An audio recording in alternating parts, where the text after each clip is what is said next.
গত এক মাসে উপসাগরীয় অঞ্চলের ৭টি আরব দেশে যুক্তরাষ্ট্রের ঘাঁটি ও গুরুত্বপূর্ণ স্থাপনাগুলো লক্ষ্য করে অন্তত ৫,৪৭১টি ক্ষেপণাস্ত্র ও ড্রোন হামলা চালিয়েছে ইরান।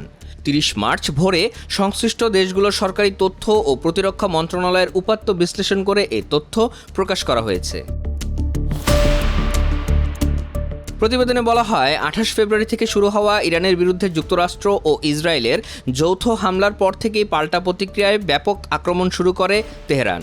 তথ্য অনুযায়ী সবচেয়ে বেশি হামলার শিকার হয়েছে সংযুক্ত আরব আমিরাত।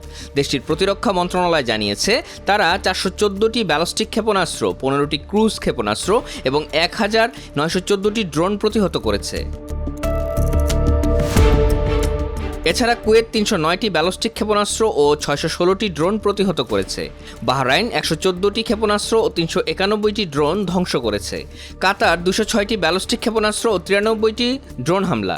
জর্ডানে মোট ২২৬টি হামলার ঘটনা রেকর্ড করা হয়েছে। এ সময় সৌদি আরবে অন্তত ৫২টি ক্ষেপণাস্ত্র ও ১,০০৬টি ড্রোন হামলা চালানো হয়। ওমানে ১৯টি ড্রোন হামলা চালানো হয়। গত ২৮ ফেব্রুয়ারি থেকে ইসরায়েল ও যুক্তরাষ্ট্র ইরানের উপর বড় ধরনের সামরিক অভিযান শুরু করে। এতে এখন পর্যন্ত ১,৩৪০ জনের বেশি মানুষ নিহত হয়েছেন বলে জানা গেছে। নিহতদের মধ্যে ইরানের সর্বোচ্চ নেতা আয়াতুল্লাহ আলী খামেনিও রয়েছেন বলে প্রতিবেদনে উল্লেখ করা হয়।